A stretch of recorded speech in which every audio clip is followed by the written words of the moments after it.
Hello everybody, welcome back to the Bison Workshop. I'm Bob, and I'm just slumming it today in the shop, wearing my slippers and my sweatpants. They're getting a little dirty, but anyway, I wanted to do a short video on the bumper on the front of these big bears, and I'll show you what I'm talking about.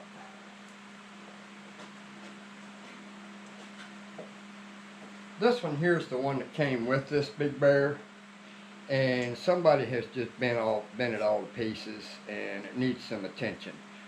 But I already had this one, and I just straightened this one back up and re-welded it, and I got it pretty straight, but it's still just a little off, but you probably wouldn't even notice it.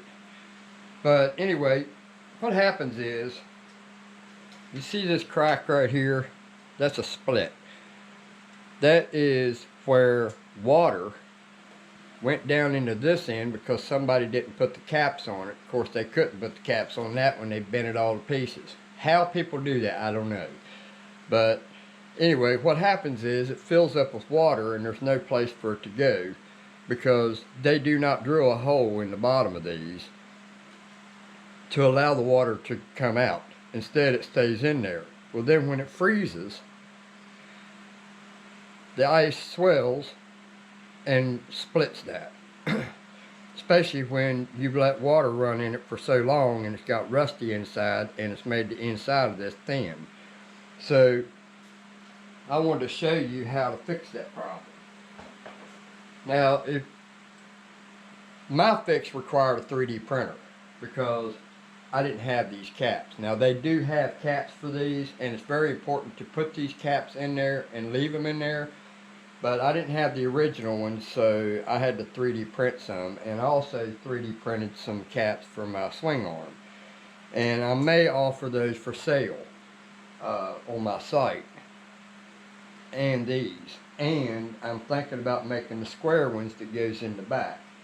So I'll walk you around here and show you what I mean. I printed that one out for both sides, and that looks pretty good. Basically all I did was printed it to fit the hole, and then I used Permatex gasket maker, put around it, and then squeezed it in there. And then on the back, and this one's more for, let me get my light here. This one's more for just keeping bees and stuff like that out there. A square hole right there. I'm going to make a set of those for both this one and mine. And we're going to close that off too. Just to keep the bugs and bees. Because bees, they seem to think every hole is for them. So we need to convince them that it's not. So what I'm going to do is I've got my drill bit here, and I just chose whatever size that just felt right. It's probably about a 1/4 inch, and I got my caps. So what I want to do is, before I put my caps in, just in case there's water in this, I don't think there is because I've had this one sitting around for about 2 years on a shelf inside. So, and I've had it turned and stuff, and no water come out of it when I was working on it. So I'm pretty sure it's dry inside. But just in case yours is not, you want to make sure all the water is out of it. So basically all I'm going to do is I'm going to go down here to the bottom. I still got to put my skid plate on this. And we're just going to pick a spot here, and we're just going to drill a hole. Let me get my light so I can see where center is.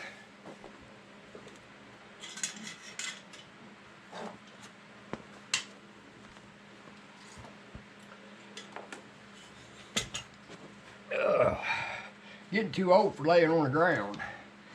And then I'm just going to drill a hole right there in the bottom. And this will allow water to seep out, if I can get it to go straight.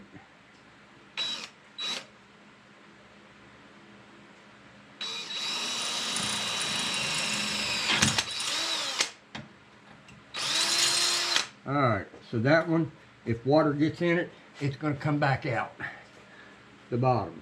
And then we'll do the same thing to this side.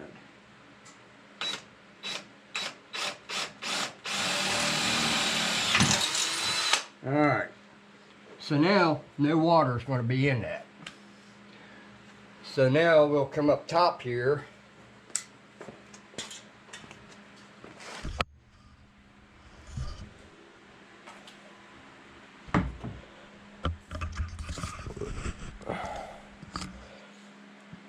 And I've got these so that they fit in there close. So now I'll just take a little bit of Permatex. Don't use RTV gasket maker. Stop buying that stuff because it dries up on you. I've never had a problem with Permatex, so I use Permatex. So now we're just going to come around here and just kind of just move that around. Kind of flatten it out a little bit. Get an even coat all the way around it. And then try to do this without getting it all over yourself. Then we'll just stick that in there and push it all the way down on there. And then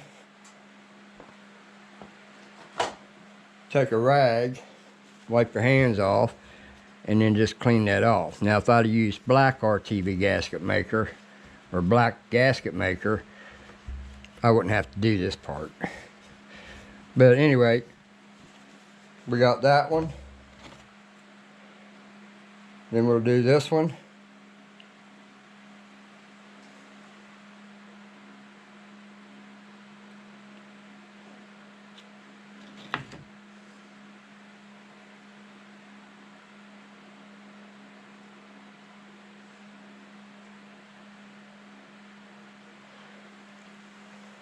Wipe your fingers off. Put that one in its place. And then push it down on there. And then take a rag. Go over it.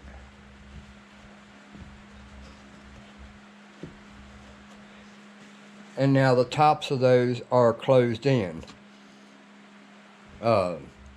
And the bottom, if any water gets in it, which it's not now, this will stay dry inside, and if water gets in it, somehow, condensation, I don't know, but it will come out the bottom and air will go up through it while it's riding up the road and dry it out. So now we don't have to worry about these rusting out and splitting from water getting caught in it and freezing. So there you go. That's how you fix the bumpers on the Big Bears. And if you've got a Big Bear and you're missing those caps, I'm going to be starting a print session for these and the swing arm. We'll probably do a kit, a frame sealer kit, that's what we'll call it. We'll do 2 of these, 2 of the swing arm covers, and 2 of the frame square ones that goes on the back. I haven't made them yet, but they'll go on exactly the same way that I just did this one. So you guys that want to actually protect the inside of this tube, because it needs to be protected. If it's not protected, water's going to get in it, and a lot of people leave their four-wheelers out in the rain. Man, if mine was left in the rain, I would be one mad son of a bitch. Yeah, I don't think you'd want any part of me after I found out somebody left mine out in the rain. I would lose my mind. I don't ride it in the rain unless I absolutely positively have to, and I mean it has to be an emergency situation, because I will not ride mine in the rain. No, I don't go through creeks either unless they're about that deep. When they come up to here, I'm out. I'm turning around going back home. So some of you guys probably think, well, damn, that guy don't know how to ride a four-wheeler. I know how to ride one. I just know how to fix them too. And I don't like fixing them, so I'm not going to create a reason to have to fix it.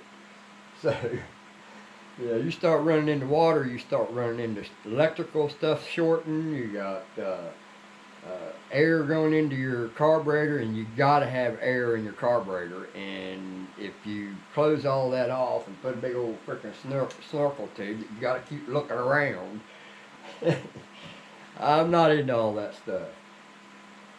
I drive normal stuff. Basically, mine gets rode from here, backed out, up the hill to the mailbox, take you guys your parts for air rifles, and I come back home and I park it again. That's it. That's how I ride mine.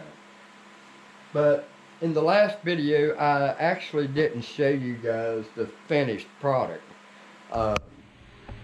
In the video, I hadn't put this on it yet. And I thought that would be a nice touch because I do like these racks.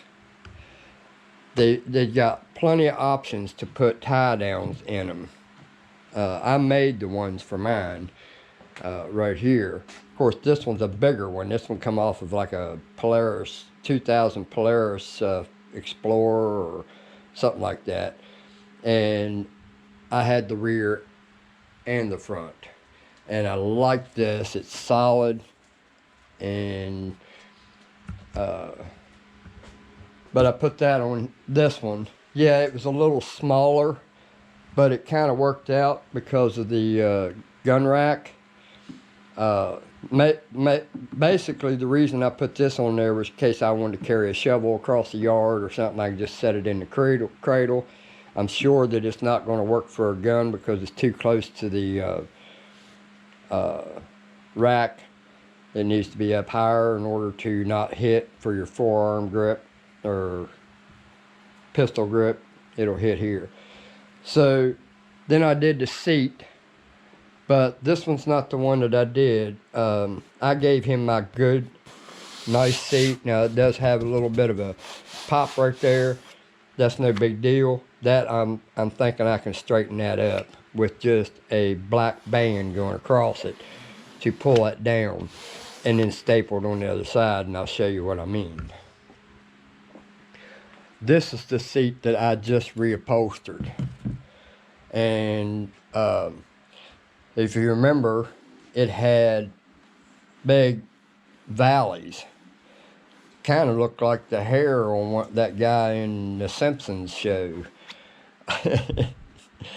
But what I did was took the file, and real rough wood file or body rasp, body putty rasp, and I just filed it down over here all the way down to the lowest part.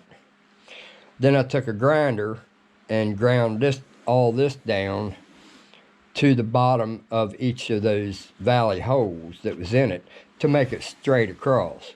Once I made it straight across, I took some of this memory foam and put on it, and it's actually comfortable. And it only goes from here to here. So I just wrapped it on there, glued it down, trimmed the edge of it, and then I went ahead and upholstered it and pulled it as tight as I can get it.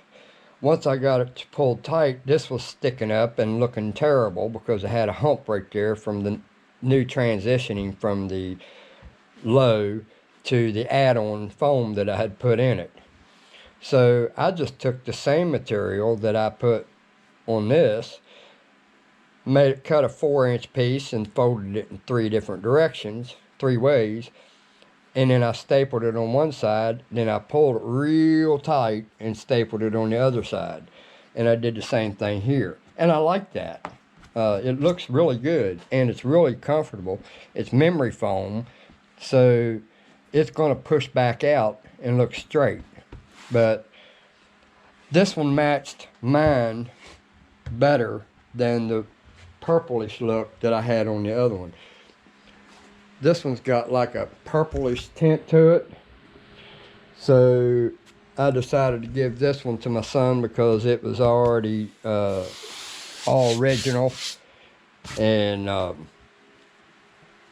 this one here I didn't. This one's different material. This is something I had bought online and used it to reupholster this one. This one just came from material that I had bought to make seat covers. Yes, they're not waterproof. The foam will get wet, but I don't let my four-wheeler get wet, so it doesn't matter to me whether I've got waterproof material on it or not, because it's not going to get wet. And if it does rain on me, it will be getting covered while I'm riding it. So I keep stuff like that in my toolbox just for reasons for that. I got a cover to put over my speedometer in case I have to ride it in rain. I can just put my cover on my speedometer and be done with it. So I just don't like riding in the rain, guys. That's my video on how to fix these, and like I said, if you guys want to buy this kit, let me know, and we'll go from there. I'm not really going to do a whole lot of printing until I might do 2 sets, and if somebody buys them, then I'll print more. And don't take very long to print them, a couple hours. So anyway, don't forget to like, share, comment, subscribe, and happy four-wheeling, guys, and hope you guys get your big buck this year. You guys have a good one. Later.